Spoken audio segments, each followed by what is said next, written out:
Hello, my name is David Wortley, and it's my great pleasure to be able to talk to you today about the impact of AI and human creativity. So, to begin with, I'd like to introduce you to my digital twin. I like my persona of a digital twin because he is far more interesting and windswept than I think I am. However, I want to share with you some of the characteristics of my digital twin. He's an AI generated character. He's an expert in almost every topic. He writes text very persuasively in any style you choose. He can write music and lyrics in any genre. He speaks in almost any language you choose. He never sleeps. He's here, there, and everywhere all at the same time. He's everyone's best friend and also their worst enemy. He creates and destroys in equal measure, and he's not human, and he's not me. So let's go on the journey. So, what do I think about AI? Well, AI is the driver, I believe, for the most disruptive industrial revolution ever in human history. It's essentially a communications technology. It democratizes creativity and makes it available to everyone in the world. It opens a Pandora's box. And if you've ever heard Stephen Fry talk about AI, you will know his analogy to Greek mythology and Pandora's box. And the thing that struck me when I heard Stephen Fry talking about the impact of AI on our future was that when Pandora came to close the box, there was only one thing left in it. It had already released all the evils of conflict and warfare and the rest of it. And the one thing left in the box was hope. Hopefully, that will not be the case if we act quickly enough. AI has the effect of polarizing and damaging humanity, and I think we can see that reflected in the world we live in today. AI also creates dependency and almost addiction. I could not make this presentation without AI, and AI is an everyday part of my life, for good or evil. But AI also, like all the previous communications revolutions, generates trade and consumption on a global scale. So when we look at the characteristics of human beings and machines, which is the fundamental to what we're discussing today, human beings are unique and individual. They are flawed, but they are very creative and they're very flexible. And importantly, they are influenced by emotional attachment. However, the machines that we create to build the world that we live in today and to extend our power and our functionality and our to overcome some of the limitations of us as human beings, but they also lack emotional attachment. But machines are not designed for creativity. So when we look at human creativity and technology, creativity is a driver. Creativity drives technology innovation, which in turn leads to societal disruption in every aspect of our history, which in turn leads to growth and consumption, which again leads to competition and acts as either a virtual or vicious circle, depending on how you look at it. So we go round this circle of creativity and technology almost like an infinite loop. So what drives human creativity? Well, this is a chart of Maslow's hierarchy of needs, which really begins with our basic need of a physiological need to be able to eat and to survive, and then grows as we become more content with our lives and our standard of living improves. We can then move up the pyramid from survival to growth to human expression. And so if you look at this graphic of creativity, all of these uh, expressions of creativity are a manifestation of human beings reaching the stage at the top of Maslow's hierarchical need of self-actualization, of being able to express and communicate what makes them themselves through music, through art, through literature, etc.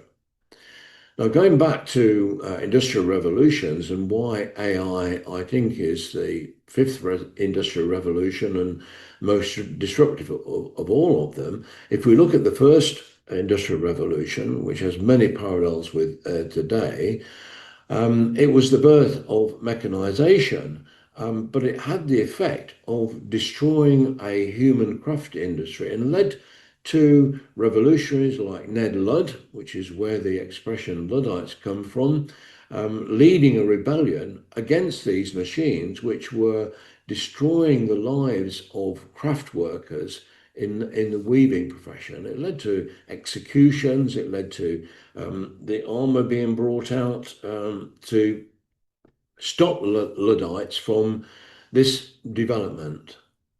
But these technologies have also been used for social good. And one of my heroes, if you like, is a social entrepreneur, Thomas Cook, who was responsible for the traveller's check, but he was also responsible for global travel because he recognized the potential of the technological revolution of his day, which was steam trains and railways. And he believed that he could harness this new technology for social good by making travel to new places attractive, affordable, and accessible. And this vision and this passion led to not just an incremental change in society of his day in Victorian England, but a quantum change. And we are in a similar situation, I believe, today. So if we look at the impact of communications technology on society, and you can see from Roman roads, the printing press, canals, railways, telegraph, telephone, the radio, television, the internet, virtual reality, and social media today, we have seen with every advance in technology, we've seen societal disruption, we've seen growth and consumption, we've seen increased competition, and we've seen that as a trigger for creativity. So AI as a communications technology, and this is where some of the dangers lie. AI, because I have been, if you like, sharing my digital thoughts and dreams through social media and the internet for probably over 25 years. Now AI knows all of my thoughts, my knowledge, my hopes, my dreams, my strengths, and my weaknesses, and it provides me with a digital twin as my AI enabler to be able to communicate all of this with the rest of the world. And of course, in sharing that, the rest of the world also knows my thoughts, my knowledge, my hope, my dreams, my strengths, and my weaknesses. So the big question when we think about human creativity, is it our friend? Illustrated by this graphic of a young lady helping an old man to be able to use the technology, or is it a foe where technology is leading to addiction and temptation, to seeing it as a route to quick wealth and quick fixes? Well, in myself, talking about myself, I need a creative friend because I'm absolutely hopeless at art. And no one ever wanted me in their Pictionary team when I was a young person. So without some form of tools to help me to express myself in whatever way I choose, through whether through text, through images, through videos, I need that creative friend. So if we ask the question, will AI damage creativity? Well, there are arguments to say that it will, but also argument to say that it won't. And I think at the end of my presentation, you will be able to perhaps draw your own conclusions from my story. So going back to the future, this idea of a period of massive disruption is not new. Charles Dickens, in his Tale of Two Cities, expressed at the beginning of his book by saying it was the best of times, it was the worst of times, it was the age of wisdom, it was the age of foolishness, it was the epoch of belief, it was the epoch of incredulity, it was a season of light, it was a season of darkness, it was a spring of hope, it was the winter of despair. We had everything before us, we had nothing before us. We're all going direct to heaven. We're all going direct the other way. In short, the period was so far like the present period that some of its noisiest authorities insisted on its being received for good or for evil in the superlative degree of comparison only. And that superlative degree of comparison only is a reflection of some of the polarized nature of society that we live in within today. And back in 2012, well, through my involvement with technology and particularly creative technologies over a period of 40 years, I wrote a book called Gadgets to God, which essentially was a reflection on mankind's changing relationship with technology over my lifetime, from the age of steam to the age of the metaverse and virtual humans. So all of this is in my book, and there is a special offer on my book for those people who've registered for this presentation. So looking at the way in which machines have changed in my lifetime and the effect of that has been that it's been on human beings. I was born in the age of steam, and this is the picture of me in the cab of a locomotive, steam locomotive that used to go past my house when I was a boy. There's a Britannia class locomotive called Oliver Cromwell, and I used to wave to the driver as a 5-year-old as it went on its way from Cleethorpes and Grimsby to London King's Cross. And at that time, I always wanted to be an engine driver, because engine drivers develop skills and experience over a lifetime to be able to harness these tremendously powerful machines that could take people to new places and new experiences. And that's what I wanted to be. Now, today, of course, we have technologies that are usable by everyone, exemplified by smartphones. And my question to you is this: have we, in making this transition from technologies that required human skill to harness their power to technologies that are so easy to use and accessible to everyone, have we been transferred from being human masters to human slaves? So my journey began in 1949. This picture of me as a baby with my mother and father. I've no idea where my human journey will end, but like Sir Robert Louis Stevenson, I hope to be able to travel, hopefully. I think it's better to do that to arrive. And so I'm looking at this from the perspective of a baby boomer. That's my advantage. I have lived through this period of history, and I regard myself as being very fortunate to be a baby boomer, because it's been the most disruptive and period in history that's seen the most amazing changes. It's also seen amazing developments in health and many of the services and facilities that go to improve the human condition. So, in making that 76-year-old journey of years of unimaginable progress, from the steam train to the metaverse, and from analog to digital, we've seen not incremental changes in power, accessibility, affordability, and control. We've seen a quantum leap from analog to digital, and it's gone from the age of, in 1949, the Ferranti Mark I computer, which you see occupies a whole room, and probably in today's equivalent would have probably about 10K of memory, something like that, to today when we have a complete interconnected society, not just of computers and smartphones, but also devices and all manner of things that go to make life what it is today. So we've gone from incremental change in my lifetime to quantum change and exponential change. And this has been a process of digital democratization. It's been a process from technologies that originally required human skill and specialists to operate, leading to fairly predictable incremental changes in the world in which we live, to generic, smart, connected technologies that are available, accessible, and usable by everyone. And this, in my view, is leading to unpredictable quantum change. So my story really, I suppose, began, or first inklings of this began when I was working for IBM as a salesman.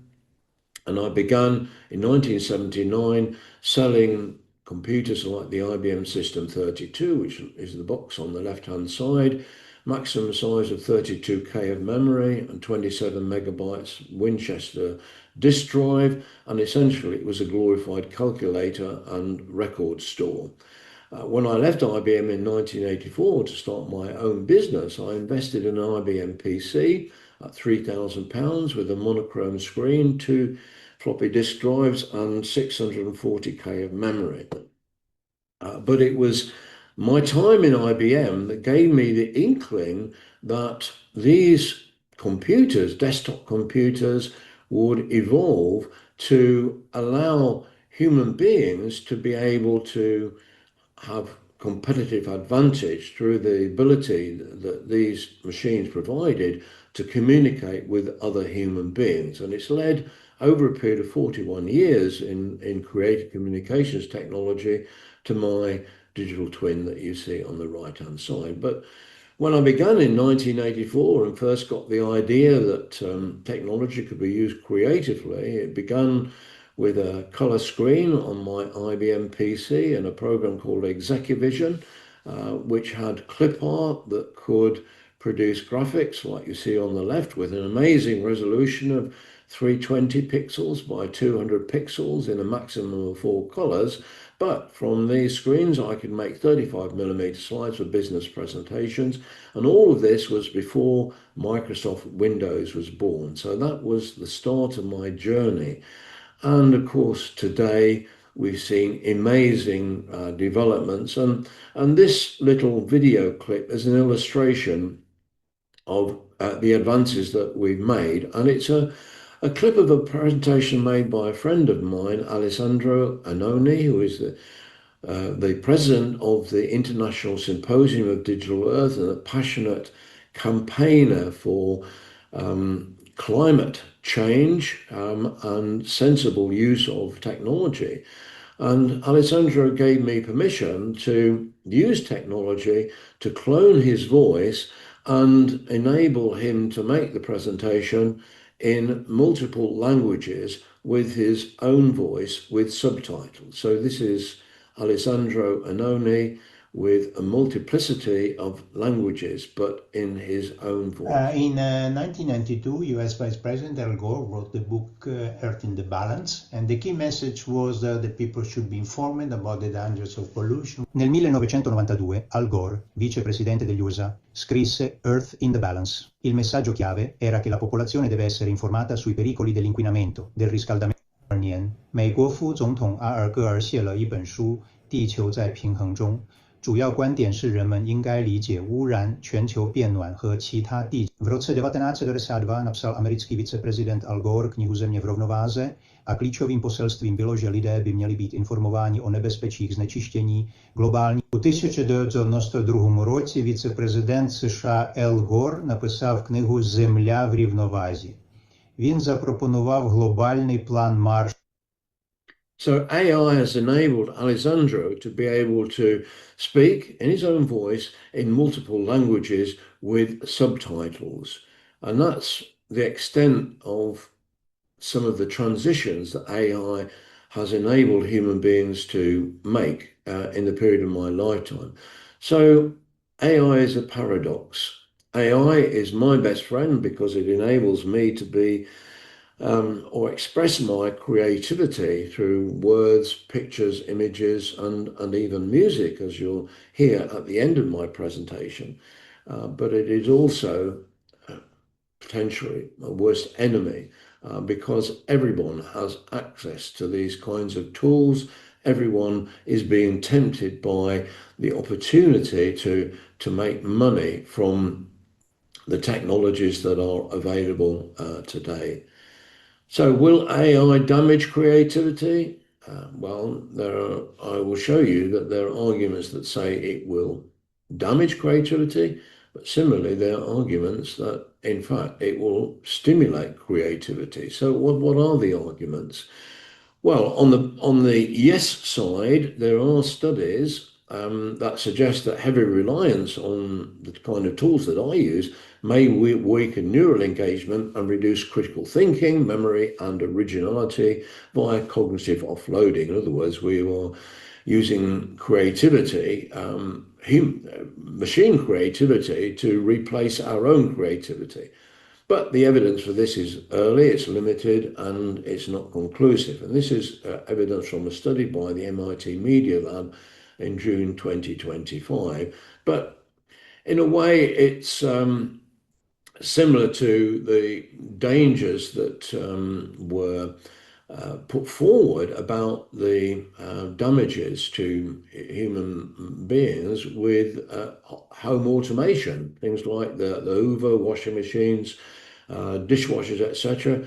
Everybody began to believe that it would actually lead to human beings, because they didn't have to do the same amount of physical work, to become weaker. And this is basically the same argument put forward by this MIT Media Lab study. But if we look at the way in which technology has altered human brains over the period of history, from the origins of man, where human beings were hunters and gatherers, and males survived and developed by having a focus that enabled them to develop their hunting skills. So their wiring of their brain was very much about focus and concentration, whereas women were the gatherers. They communicated with each other, and they had much more empathy and intuition. But today, of course, we don't have to hunt for food anymore. We have a nuclear family, and emotional intelligence is becoming increasingly important. Maybe that's a reason for the shift in power, perhaps from males to females. But the argument saying that AI doesn't damage creativity, and this is another academic study from Tampere University in 2021. It put forward basically the argument that creative traits were selected in human evolution because they facilitated adaptation to the changing environment. So creativity contributed to Homo sapiens survival. So the challenges by AI catalyze human creativity, and that's something that I do believe in. But why should we worry about that? Well, I'm not the only one to worry about the impact of AI, and I'll put this on the screen to show you that eminent scientists, not just Geoffrey Hinton, who resigned from his job at Google because he realized the potential of AI to empower bad actors to harm other people. And he essentially said, in conclusion, is I like to think of this. Imagine yourself as a 3-year-old. We'll be the 3-year-olds, and AI will be like grown-ups. So, in my opinion, AI is as dangerous as nuclear technology. And I feel that there are many parallels between the way in which nuclear power works. I think society is becoming increasingly activated and passionate and interactive, much like what goes on inside a nuclear reaction. And the question is, Will society be able to harness this tremendous power for good, or will it result in an explosion and a destruction? So how can we stop AI destroying humanity? Well, one of the ways, which has become increasingly obvious to me when I've been in situations where I've not been able to access the internet, such as on cruise ships, or when I lost my broader fibre broadband connection because of moving home. The internet and the connectivity is the enabler of AI and some of the tools. And if you don't have a connection to this all-seeing, all-knowing power, then you're not going to be affected by it. So to summarize and conclude, as I said in the beginning, I think AI is the driver for the fifth and most disruptive industrial revolution. It's essentially a communications technology. It democratizes creativity. It opens a Pandora's box, which we don't know the consequences of. It polarizes society and damages humanity. It creates dependency and addiction, and I could not make this presentation without it. It generates trade and consumption on a global scale, and we all heard the warnings about climate change as a result of industrial action. And although AI may enable us to communicate without traveling and reduce travel, in fact, AI is a massive consumer of power. And so you could argue that it has a very negative effect on climate change. So, in my opinion, AI is a genuine threat to humanity. So, in whose hands is the future? Well, the modern generation have choices, in the world that's been created for them. Will they place their faith in the all-seeing, all-knowing, omnipotent AI, or will they place their faith in humanity and change the world to make a better, unsustainable future? So this is an AI-generated little music clip, which in some ways summarizes some of the feelings that I have about the AI and its impact on creativity.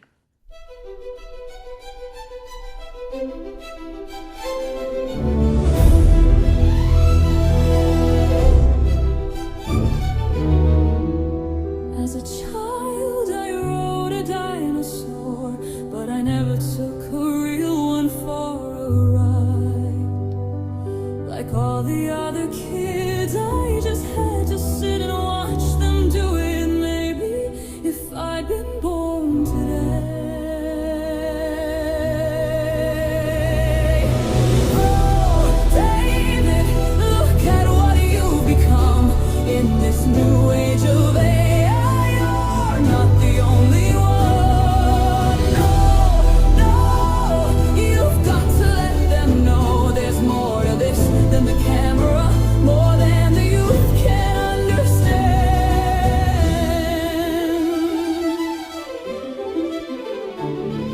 They said the internet would kill us all. They said it wasn't art, it wasn't music. We went ahead and did it, so what did they know? What do they know now? When you made them $1 million, did they thank you? No, they tried to make another one of you. So maybe, just maybe, if you had been born today.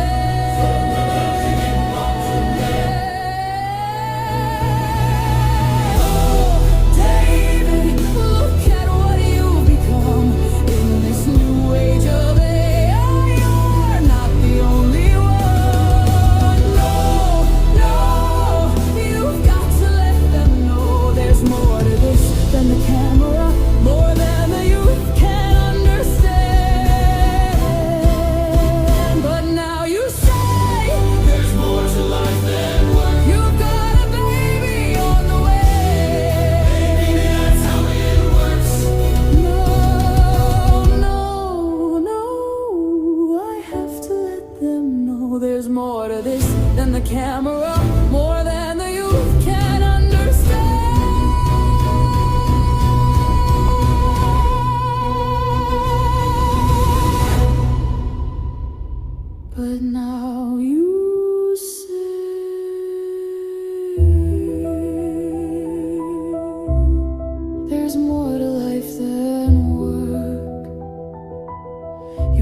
baby on the way, maybe that's how it works.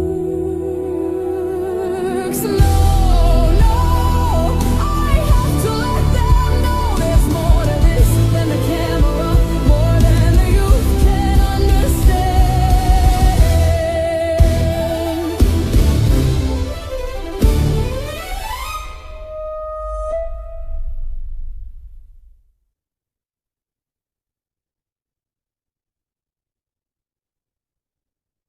So, thank you very much for watching my presentation.